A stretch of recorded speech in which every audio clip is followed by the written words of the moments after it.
Howdy, folks and folkettes. Is that a thing? Folkettes? I don't know if it is. It is now if it's not.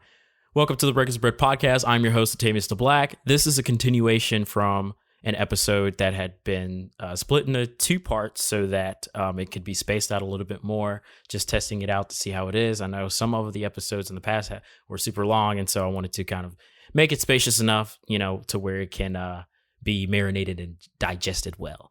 So, or marinated? Not marinated. Yeah, I think marinated. Sauteed? Maybe. Who knows? But thank you so much for tuning in. I hope that you get a lot from this episode, and it would be great if you could tell us all the great things that you think about this podcast or other things that you might not like. You can email those things and, give us tidbits and all that jazz. But we appreciate the feedback.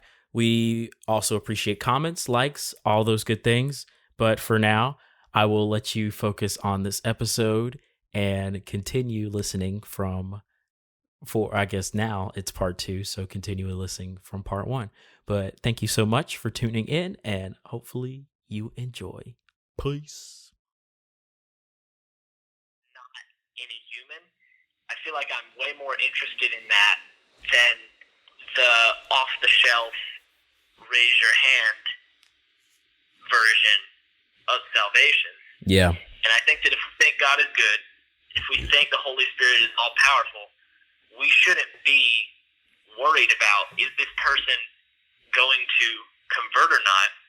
We should be worried about the person. We should love the person the way we know God would want us to. Mm-hmm. And that'll create a curiosity, and God will do the rest if it's meant to happen. Yeah. So here's a question, and hold up. Where did it go? Oh, man. It escaped me. It was in my head. It was right there. Hold up. I'm gonna connect some pieces and then I'm gonna find it. Cause I'm at the place where I remembered that I started forming the question, but the question hasn't completely formed in my mind yet. So I'm trying to piece together everything. So give me a second. The Call of Duty not helping? Bro, it's not. And I got so stressed on this freaking game. I get so frustrated with Call of Duty. But I know it's a good Call of Duty by how, what I get frustrated over, how I get frustrated. And I'm not going to lie. I thought about making a gaming channel and whatnot, but it just wouldn't be very ladylike of me, the things that I would be saying, because there's been a couple moments where some things have slipped out. I'm so sorry, Mom. And I'm just I walk away, I put the controller down and walk away. I'm I'm just ashamed of the man I've become. I'm because it's a good game. It's such an entertaining game, and it brings me a lot of joy. But there's some moments where I'm just if someone if it happens one more time, I'm throwing hands at these hands are becoming rated E for everyone because everyone can catch them because I'm pissed. But it's not I'm going to just run out the door because they'd be oh, that means that video games induces violence. No, video games induce frustration. Violence is caused by, here's the question. Okay, so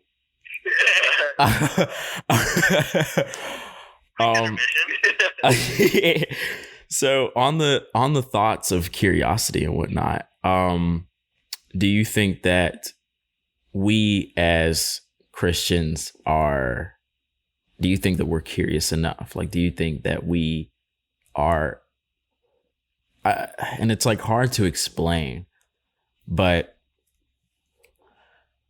do you think that we are curious enough outside of the bounds of Christianity?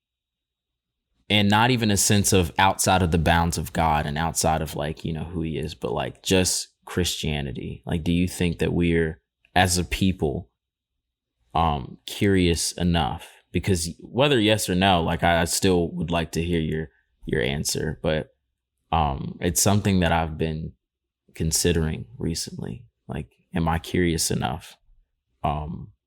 Outside, there's more to grow. Mm-hmm. And as we discussed, curiosity is such a huge part. But I'd say no.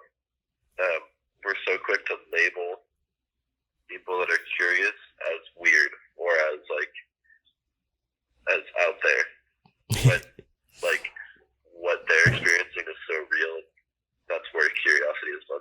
Yeah. And that's where the Holy Spirit wants them to be, and we can see it as like, okay, like calm down there. But I think we need to be more curious. I don't think there's not like an end to curiosity. Yeah. I think the most inspiring thing for me is seeing like 70-year-olds that are still so curious and finding more and more meaning in the Bible every single day. And Yeah. they see one verse or one story, and it means something completely new to them. Yeah. And that's one of the most inspiring things for me, knowing that there's always more. We can't understand everything. If I understood everything about God and had no question, I wouldn't want to serve that God, because that means I'm God. Like, if I know everything about Him and understand Him fully, why am I serving Him? Yeah. It's like, I think what am I doing? curiosity is always going to be there, and that's one of the most exciting things for me in aging, that more knowledge is available and experiences are available, and that's all through curiosity. Yeah. Ooh. I would say that yes, we are curious, but the question is not, are we curious? It's, are we curious enough? Yes. And I think Did I not say that, or did I just say, "Are we curious"? I can't remember. no, you said, "Are we curious enough?" Okay, I was like, I'm still in Call of Duty mode in my head. Yeah, no. The question is, are we curious enough? Okay. And I think that as humans, we're not enough anything. Yeah. Yeah. Because if we were enough anything, Yeah. even if it were just curiosity, let's say that we're enough of one thing, that means that there is no enough. There's no enough. Yeah. Enough is God. That goes back to what Harrison said. If we're curious enough, that means we're enough of something. We're God. Yeah. That's not a spot that we are in. That's not a spot we want to be in. If we're curious enough, if we're righteous enough, if we're loving enough, we'll be like God. Yeah. And so it's nice to think about. It's nice to say, well, we're not curious enough. That's true, but that's part of the human condition, is that we're not enough anything. Yes. And so I think the easy answer is no, we're not curious enough. But I think to dig deeper into that and make it less depressing, no, we're not enough. No, we're not enough. But that's the whole point, is that we're not enough, and yet we're still redeemed enough to make it to the kingdom of heaven. Yeah. Because of what the Lord did, because of His sacrifice.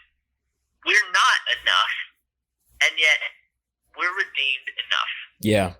to make it. And I think that's the whole thing. And I think that almost fosters more curiosity and more desire to be more like Jesus, Yeah. more like God. To think about the fact that, no, we're not enough, but we are. Balance that, because He thinks, God looks at us and He sees more clearly than anybody our sins, our faults, our shortcomings, and how we aren't enough. But yet He sees that as worth it. Yeah. He sees all of our crap, and He's like, yeah, I'll take that away, and I'll send my Son to die for you. Like, I think that's one of the, as cliche as it is, it's one of the most overlooked things. And sacrifice isn't a small thing. Yeah. But I was going somewhere. I had a really cool thought. Oh, our goal is to become more Christ-like. Mm-hmm. That ain't Christ-like. Christ-like. That ain't really Christ-like. And that's life. Life, that's not, it's not going to be achieved. On my deathbed, I'm going to try to be more Christ-like. It's not, there's no start and end.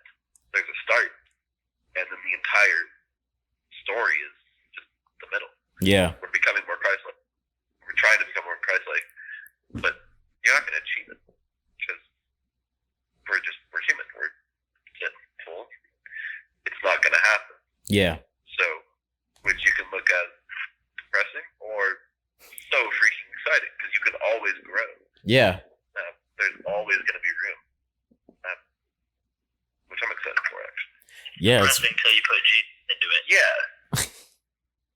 It's one of the coolest things ever to know and understand. Like I'll never have enough.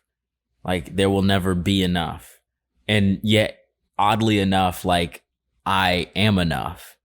Like I, as just a being, am enough. Like I'm and you can't even explain it. But I had this thought, and it was kind of a question, but it was a question. But so I was thinking about how many people that I've met that say that they've had just bad interactions with God. And I remember how we kind of briefly talked about like how God is love, the love of God and stuff, and how God is a good God. God is a great God. And we know that 100% for a fact. Some days, and people, whether they want to admit it or not, there are days when sometimes I'm just like, I don't know if you're actually a good God, or if I say that because it's just a nice thing to say. Because there's some moments where I'm just like, you don't feel very good to me right now. And whether I'm being selfish or not, I'm still like, we're having a conversation, and I need you to know this. And I need you to know that I don't feel good. You don't feel like a good God, because I don't feel good, and you're leaving me here to not feel good. I want to feel good. And it's like, whatever it is that's going on, whether I need to learn a lesson or I feel like I need a blessing, something is going on to make me not feel good. And I feel like a lot of people have that, but becomes not stuck in that, but that's their last interaction where they're just like, nah, that was my last straw. Or something happens that makes them feel like that. But it makes me curious, because we've been through so many cycles with God that we understand that not every season is the same. Not every day is the same. There'll be some days when it feels like he's ignoring us, even though he's not. And there'll be some moments where we're just like, yo, like, I feel like I can't get away from him. But what do you guys think about how do you think that everyone in a sense ends their beginning journey at the same good God? And kind of to explain that, because I think that we introduce people to God through however, and then, they have their own interactions. But one of the things that was kind of like I was concerned about was like, is everyone ending a process at a good God? Like, is the last thought that you had about God, like, no, you're a good God? And I wanted to kind of hear your thoughts about that. I think I've always, whenever I've had doubts about if he's good, I think because of my background, just being grown up like in a Christian family, that's actually helped a lot. There's so many negatives of it, just because the lukewarm church is disgusting to me. But yeah, but I think just knowing that you can ask questions, you can be doubtful. Like, having doubt isn't sin. So whenever I've felt that, it's healthy. It's so healthy to ask questions. Yeah. And I've ended up growing more in that. But my current point in life right now, I'm too sinful and too inconsistent to think, or to put it on God that he's not good. Yeah. I think right now, I'm just the fact that he's always there and I'm the one that needs to run to him, and like he's just waiting. Yeah. So right now, he's a good God, and that's so evident to me because he's been so faithful and so graceful. Yeah. So I think from our spot, I think looking at all of us, we're all very privileged in relation to the rest of the world. Just because we're all born in America, we all, to my knowledge, have food to eat. We need food to eat. We're all privileged. And I think that a lot of times, my biggest issue with the lukewarm church isn't even the fact that they're lukewarm. It's the fact that they're lukewarm in the face of everything that God has given them.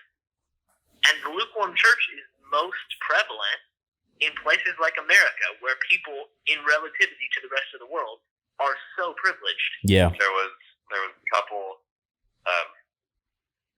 and they're a Christian couple living in Syria, and they were getting persecuted, so they moved to America. and they experienced the church there, and they moved back to Syria into persecution because of how they saw the church here and how asleep we were. And the God that they knew and that they served was not just standing in pews on Sundays and that's it. Yeah. They legitimately moved back to Syria, which is crazy to me. Yeah, I'm like, dang, that's wild. Yeah.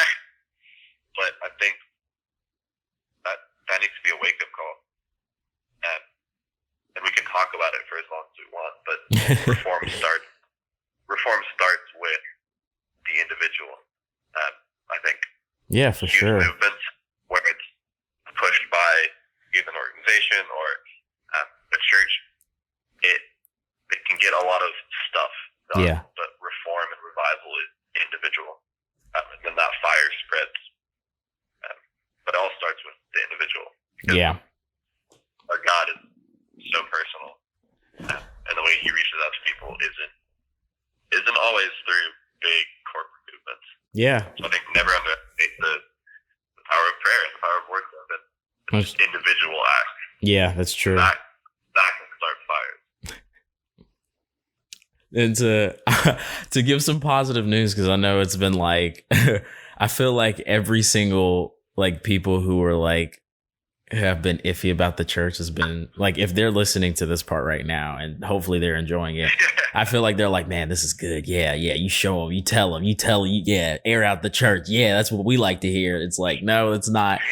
Anytime I ever discuss the church, it's only about things that I've seen that I would personally like to see improved. And of course, the best way of acting on that is to do it yourself. But this is also things that I've implemented in my personal life as well. It's not anything that I'm just sleeping on. Cause I don't want to just say these things and then just, be super hypocritical. But, at the same time, like, I think that Christians have a fear of calling out the church because of the fact that we see things and we're like, I don't feel like this is right. And something's telling me that this just doesn't feel right. And because of the position of power and the relevance and just different things, like, it's, there's like this urge to say something, but you have a fear. And so you stay quiet. And, it sucks. It really does. But there's so many good things about the church also, because, the church moves every day, both in and outside of the building. We've experienced people, with mission trips. We've experienced people, in their own cities. This is not just something that we do outside of our hometowns or outside of, the places that we're close to. We do this also inside of our four walls. We do this outside. We interact with people all the time, feeding the poor, helping the needy. There's so many different things that the Christian community is doing that I'm just absolutely so proud and thankful of. And, one of the things that I came to the conclusion of, I was just like, a lot of people, and the news kind of works this way too. You can never catch good people doing good things because they're so busy moving that you probably won't catch them. But you can always catch bad people doing bad things because usually most of the time they're just chilling. And Florida. And what I mean by that is that, like, you'll always find, usually more than likely, you'll find good people's rabbit trails more than you'll always hear about things that they've done because they're doing so many things. But I've noticed that people can always catch bad people in the act of whatever they're doing. And then they have their news or whatever, or it'll just blow up. And sometimes you don't. Sometimes it's like leftovers. But good people, they're so effective in what they do. They're always, they're just grinding. They're always doing something. And I guess if we wanted to use like a newscaster metaphor, we'll use like a hard worker and a lazy worker, and it'll kind of represent like, the good and the bad. But a hard worker, they won't step up to the mic because they know that there's a job to be done. But that lazy worker obviously will step up to the mic because he doesn't want to work. He's, he'll be like, nah, I'll step up to the mic. And, kind of so is life, where there's so many things that good people have to do to almost in a sense make up for the bad that's happening. So we're constantly they're constantly just like going at it. They're just, drilling, they're going hard, and all the bad is just, it's more prevalent because it's the first thing to step up to the mic. It's always the first thing to step up to the mic. Then we hear good news and we're like, man, I haven't heard about this in a while, or I haven't seen good news in a while. And of course, yes, we're not really looking for it, but if you're listening to this and you're wondering about just different things, because this was a super, super major spiritual talk that I planned for, but did not plan for. But as most of the things in my life, I don't plan for things anymore, because every single time I plan, my plans fall apart. So I stopped planning. I went with the flow, and I literally plan as things are happening. People are like, that's not a good thing to do, Detavius. I'm like, well, I don't know. Just take it up with God, because I'm not talking to you. I ain't got time.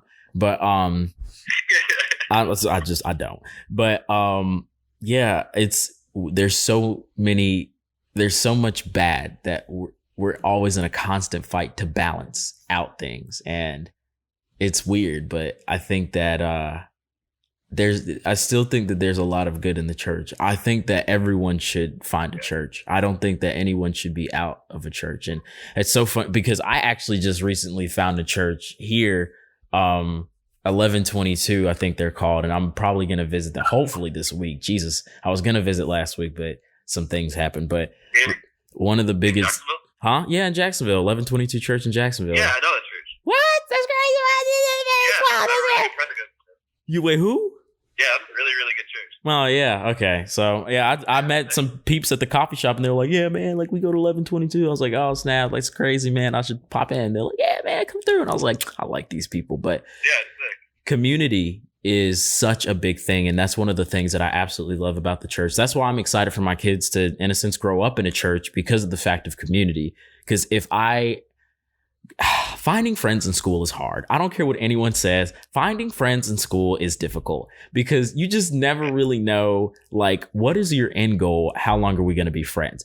I have been friends with my church friends for a long time. I was friends with my high school friends. Like, we're still good associates. Like, I can probably hit them up or whatever. But like all my school friends, I don't know what they be up to in life. I think like 2 to 4 years tops. I'll be with my church folks till the day I die, hopefully. But like, I meet so many different people through being in church and being in communities and whatnot. Like, I can't really transfer schools by choice. And technically I shouldn't transfer churches by choice, but I can go to another church and I can make new friends. And I can do all these things, and community is such an important aspect. And I think that if you have a relationship, or you're starting a relationship with God, the best thing that you can do for yourself is get in a community and be in a community. Because people are like, well, I want God to choose my community. Well, if he does that, then he's kind of taking away your free will. So let him guide you. How about that? Let's not make him choose for you. Let him guide you to options, because we want you to have options. We want you to feel free. And from there, kind of see what you would like and grow in that community. And then you will see, I think that community is one of the biggest ways to see the love of God, because you're always going to hear stories. You hear more stories about the goodness that God is doing in a community when it's just you. Because if it's just you and you're going through a season where maybe God isn't so good, then it doesn't, you're like, man, I feel like you're not that good. But if you're going through a season with 5 other people and 2 people say like, man, God bless me today, don't think like, well, am I doing something wrong? No, it's just, it's a different season right now. Just go through that season, and one day you're going to pop up and be like, oh, I'm getting blessed. And then next thing you know, they might be like, oh man, it just feels like God isn't here. And it's like, no, he is. And he was there for you when I felt like he wasn't there. And he's here for me when, you don't feel like he's there. So he's here. He's here. He just in rotation. So, I think that there's always more to God than we think. And I want people to understand that. And it's not like this is a conversion thing. Like, it's like, well, if you'd like to dedicate your life to Christ, now is the time, like everybody bow your head. Nah, but, Yeah, I think that every person's, I will say, not even a come to Jesus moment, but just a coming to love moment always starts with a simple moment. And then that encounter enables them to see life in a different lens. I wouldn't even say I'd say a different lens, because you're not seeing anything different, but your perspective has changed. And so I don't want to see differently, but I want my perspective to change, because I'm still in the same situation. I don't want to see my house change. I don't want to live in a false reality. I want to live in the reality that I am, but my lens needs to change because my perspective is off. If I'm at 20 millimeters, this is for all my photo geeks out there. If I'm at 20 millimeters and I try to walk up to somebody, it is going to be bad news bears, because I am going to meet them before my camera does. Now, if I'm at 85 millimeters, my camera's probably going to meet their face before I do.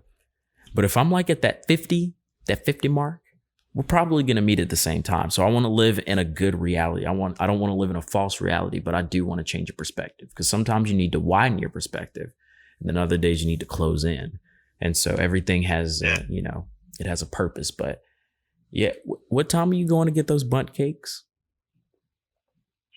We're not doing that anymore because it's rainy and cold, and we can just buy the bundt cakes. You know, Gabe, I'm glad that you made that smart executive decision. That's some good functioning right there. I do have disappointment. Right after the bundt cakes. Yeah. That's later, but we'll see. No, we got time. We're good. Because how cold is the rain over there? Is it like bad, or is it like meh? It's like 50. I don't know. It's like 50 and raining. Okay. Word up. It's actually pretty nice. I'm enjoying it there. But 42 and raining with 10-mile-an-hour wind. Oh. What does it mean? That it's freezing. And? It's all the Carolinians freezing. Hey, Henderson. Hey, shut up. Okay. Over. I'm cold, and you are not going to invalidate my experience. We're just seeing things from a different perspective. That's really what's going on. You're just seeing things from a different perspective, bro.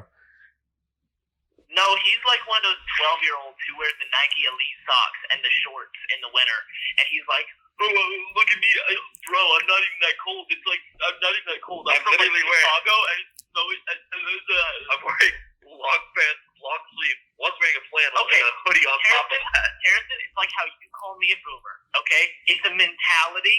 It's not reality. Different perspectives, man. You just gotta switch your lens, bro. Okay, switch Kyle. Terrence. That's a fact. And on that bombshell. I feel like if anyone called me Kyle, I would like reach into my back pocket and pull out a Monster Energy and smash it over their head. Dude, I wish. I thought you were gonna say a Glock. No. Yes, it is, Harry. That's exactly what I was thinking. I was like, yeah, it's big. I don't know, Harrison. You don't know, Gabe. I was like, okay, Gabe, who keeps a Glock in their back pocket? That's so dangerous. Yeah, back pocket. Like, my pockets aren't that deep, and most of the time, I'm not even. Someone in the back seat just gets shot. Oh my God. Ow! Straight through the seat. We keep telling them to stop putting pistols in their pants. Stop putting Glocks in your pants, people. It doesn't have a safety, and that trigger is not that hard to squeeze. No Glock. Buy a holster. Yes, oh my God. Buy a holster, then you're like a 45-year-old dad. Or you can be dead. I'd rather be dead. Or I have a solution. Let's just I want to hear your solution. Let's just throw guns away. Lock it out. Let's lock up all the guns, and then let's just go back to lock. Let's go back to swords and spears and bows and all that stuff. I would because I feel like if as individuals, if you can't beat me with a sword or whatever, I don't think, like, you don't deserve to hold a gun. Like, why are you bringing a gun? Whip out a flail. Like, a flail? Oh, yeah. I want... You know how funny that would be? You walk into a bar fight and everyone has knives. You just got a flail over your shoulder. What if you... Move. I want not a shield, but the mace, the swinging mace, the one, like the spiky ball one, to just swing that around. Oh, yeah. What's called a flail? Huh? I thought a flail was like... Nope, that's a flail. The spiky ball, that's a flail. That's the flail? Oh. Nope. I was thinking... I was thinking in the shower the other day. I was like, man, what's that spiky ball called? I want to stab someone with one of those. And then I Googled it, and it was a flail. I think It's a flail. works as well. Okay. I like we're all on the same page. That's very nice. I can't believe that we all just literally said that we wanted a flail. I feel it's such a dangerous weapon on both sides because if you get that sucker stuck in someone's head or their back, pulling that sucker out is going to take some time. I don't think it would get stuck though. It would just want to go right through you. I've seen enough cartoons, man. I know how this ends. That's very true. You know Lord of the Rings, Ted? Oh, dude, I watch Lord of the Rings all the time. The only reason I'm not watching it, The Witch King. bro.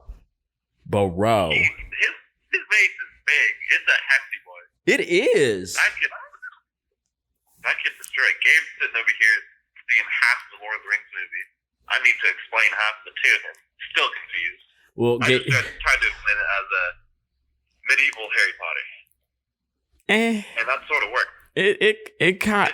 I mean, To a Harry Potter fan, it worked. Harry Potter is superior. I said what I said. Lord of the Rings is far superior. J.R. Tolkien is. Lord of the Rings J.R. is. Tolkien is the goat of Christian Karen. No, sir. Listen, Linda. Listen, Linda. Don't you ever disrespect. Don't you ever disrespect Lord of the Rings like that ever again. I can't believe those words just came out your mouth. Lord of the Rings is one of the best series. Lord of the Rings is one of the best series that ever dropped on this planet. Harry Potter is a great series. It's amazing. But let me just say this. Cultural impact, 3/7. I'm just saying. 7 books to explain a 7 books to explain a story. 3 to explain another. We went in on ours. Okay, but half of those books are describing trees. If you take out all the stupid, useless description that Tolkien does, you've got like 3/4 of a book. Listen, as a photographer, paying attention to detail is absolutely amazing. I don't give a frick if he said that the bark was... I don't want to read about it. Okay, but obviously, so as an intellectual to a non-intellectual, I have to tell you this. Yeah. Now, 7 books is great. I love reading through all the 7 books of the Harry Potter series. Quantity has nothing to do with cultural impact. I'm not even going to lie. But as a whole, let me finish, youngin'. As a whole, I absolutely love Lord of the Rings for so many reasons. It's such a good, the backstories, just the Hobbit, everything about Lord. Plus, let me just say this. Wait, how long is all of the Harry Potter movies like all together? Like, are there extended versions of this or no? No, I don't think so. Let's say each movie 2 hours. 2 times 8 is 16. But it's like, yeah, should be around 16. But Lord of the Rings, you got the extended edition, which is don't pose the only way to watch. It's dang near. It's 11 hours and 41 minutes. That's the entire Lord of the, it's 11 hours and 41 minutes. I think it's either 26 or 41. I think depending on if you watch the credits or not.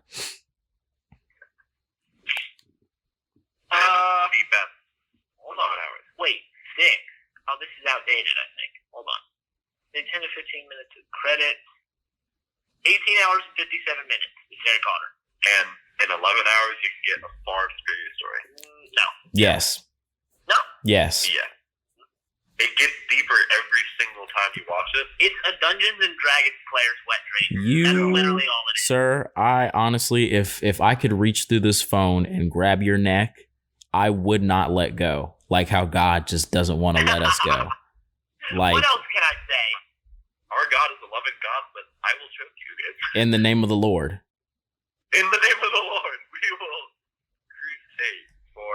So whip that whole pocket Glock back out. I'm not saying that Harry Potter is a terrible series. It's an amazing series. It is. It's really good. But to say that it's better than Lord of the Rings, like, I just can't do that. That seems ludicrous. Like, that's criminal. Well, okay, it's like saying Lord of the Rings is better than Narnia. It is. Yeah, exactly. No. Yes. Gabe, is it crack? Is it crack you're smoking? Yes. Anyway, moving on. So, Harrison, not to close out, but to close out. So I actually wanted to kind of hear a little bit more about your photography because I'm very interested in that. And yeah, we're definitely gonna cut this into two pieces. But no, don't cut it. Huh? They know the truth. Anyway, so Gabe, just wanted to know a little bit more about your photography. How has your journey been going? How have you been feeling about all of it? Like, I'm so interested because, like, you've been kind of keeping me updated with everything and whatnot, and I've been seeing the growth. I've been seeing you absolutely kill it. I'm actually super excited because whenever you, like, are you selling your prints or not yet? So, I'm working on it. Okay. And I'm putting a lot of photography onto the stock images site to get a sort of passive income. Okay. But I was never into photography for the money in the first place. Yeah, it's just like, it's just something you can do. Yeah, and my love of cars, it goes so well with photography. And usually if somebody has a nice car, they want nice pictures of it. And that's a really good way of getting some money, meeting new people, going on fun shoots. So I've had a really cool opportunity to go on some shoots and actually make some decent money. Yeah, that's amazing. So for the people that are either, I guess, actually, I'll text you about it later. But so what's one of the lessons that you've like kind of been learning through this through this little journey and whatnot? Because I know you were like, he says, like, I don't really consider myself a photographer, but I was like, nah, I think because I've seen some people and they shoot, but they're not photographers. But I've seen you shoot, and I'm like, no, you're definitely like a photographer. And if anyone wants to know, like, if there's a difference, like, how is it different from there's a big difference between being someone who takes pictures and someone who's a photographer. A little bit, actually, a lot of it has to do with the soul, but there is a difference, and I think that people should know about it, but I'm not going to get into it too far. But yeah, let us know about your little journey through like what you've been learning so far. So I bought a camera. Okay. And that was obviously a big step. And there was a phase where, like, I'd pick it up a few times and go out and shoot. But the moment that I brought my camera everywhere, I either always had it, like, in my car or on me. It just made my friends comfortable with the fact that I'm going to have a camera on me. Yeah. Always shooting. That's what really, like, took off. That's scary. That's incriminating. I mean, what pictures have you taken of me that I don't want to exist? Probably a lot. Oh, Lord. I mean, there was that. Scary. There was that one that the Chick-fil-A one. Chick-fil-A. Oh, that was nice. That was a nice one.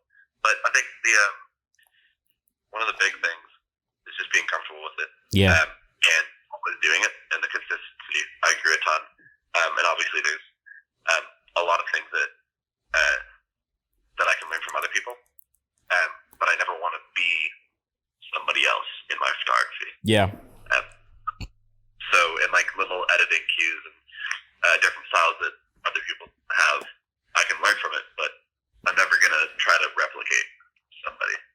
Yeah. But I think the consistency, but then also just soaking in as much information as possible. I've got to go to some ridiculous places, so it hasn't been that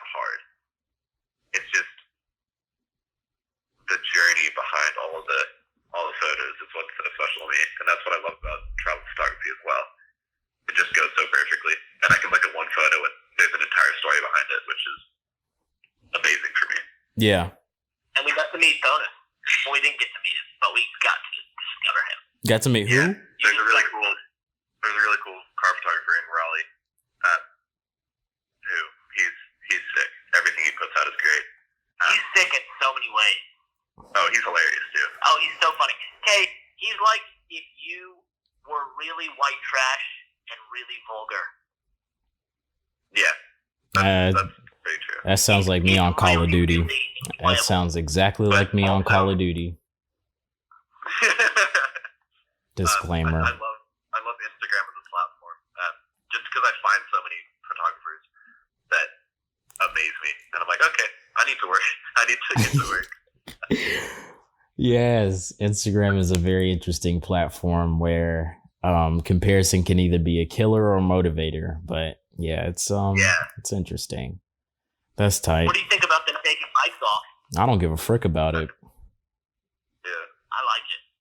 I think as long as they have it to where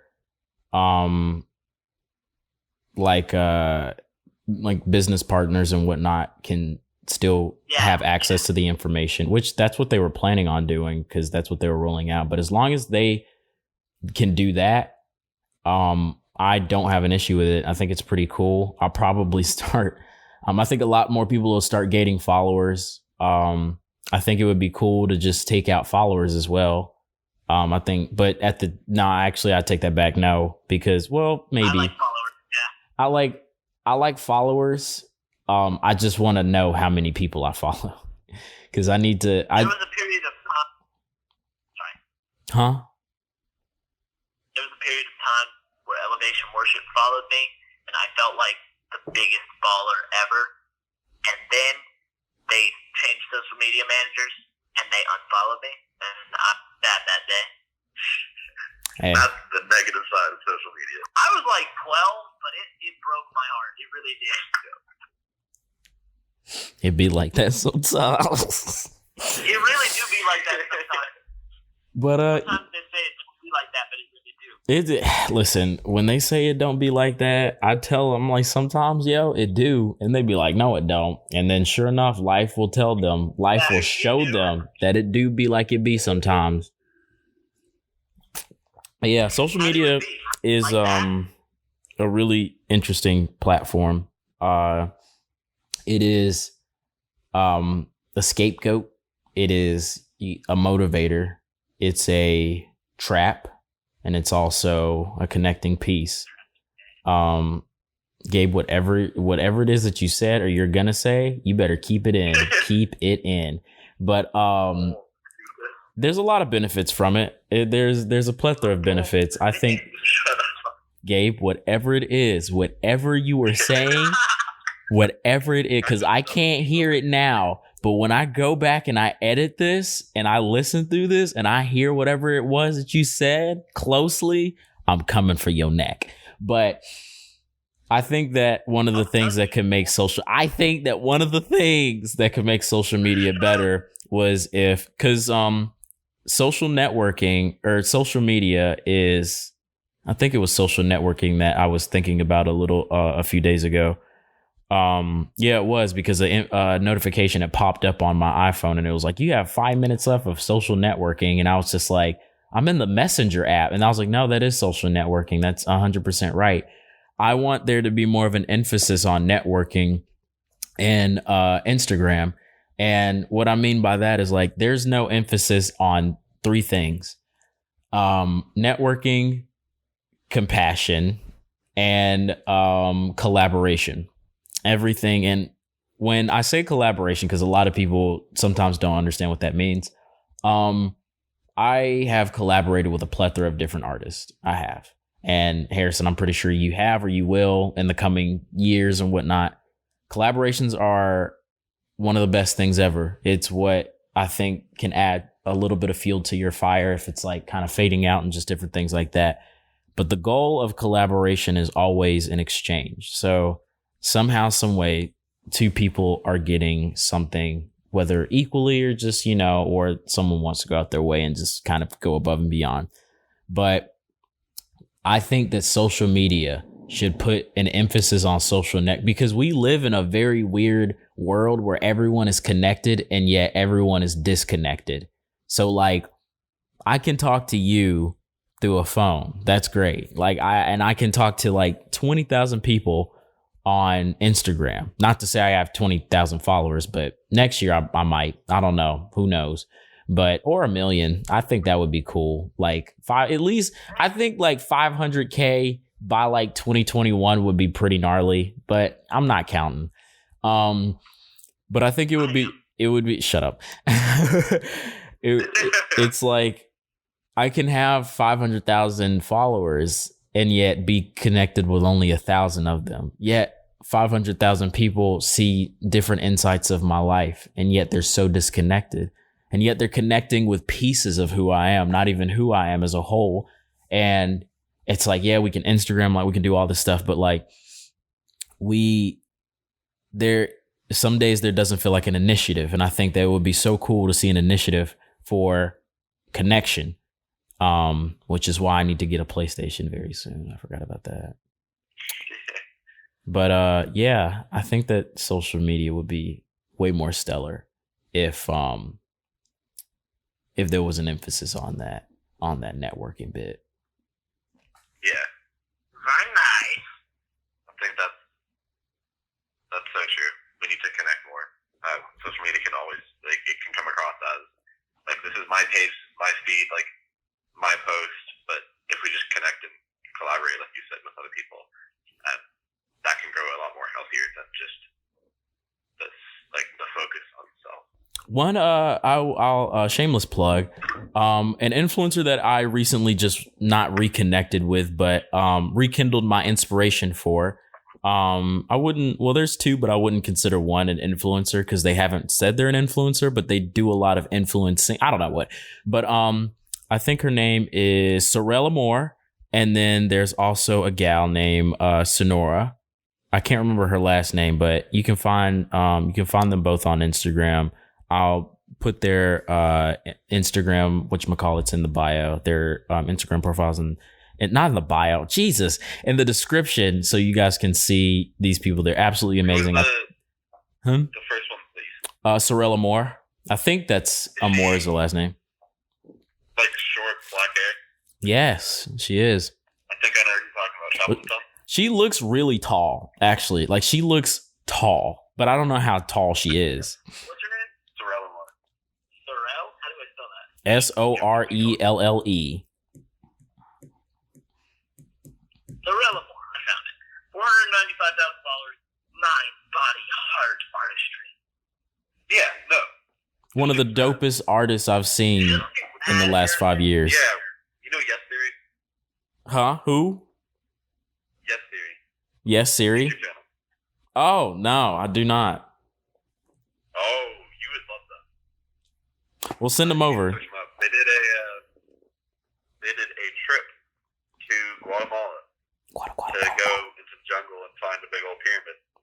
A pyramid? With In the jungle? Sorella Moore. In Guatemala?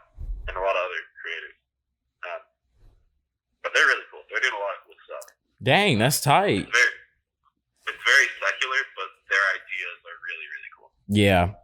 Well, that also reminds me, I feel like, actually, I'm going to do this. I'm going to close this out. We're going to continue this conversation, but I'm going to close this out. And so, because I feel like there's a lot of things that we need to talk about. Not that I don't want to talk about it on the podcast, but I feel like there's so many, because project ideas. I am very secretive about projects. I know I probably shouldn't be, but I always am. But I'm going to do this. We're going to close this out, and then we're going to keep talking because I feel like you have specifically a lot of ideas and a lot of things, and I want to talk to y'all about something specific.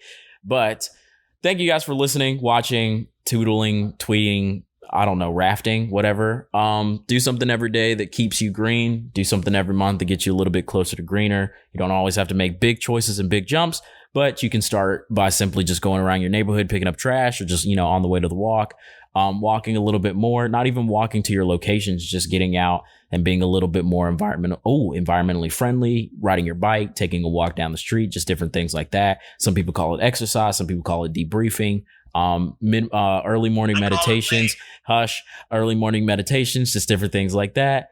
And, just do something every single day or every single month that gets you closer and gets us closer as a world, a nation, and a community, to being a little bit more green. We only have one earth and we should definitely take care of it. But, besides that, we only have one body, one life, and we should definitely take care of that as well. So, thank you guys so much for tuning in. This has been the Breakers of Bread podcast. I'm your host, and this has been Harrison and Gabe. Also, say goodbye. You too. It was such a soft bye. He's like, adios. I was like, all right. Okay. Gabe, do you have something to say? Do you have any? Hi, baby. Okay, I probably shouldn't have asked if you did. Anyway, deuces, peace. I'm out.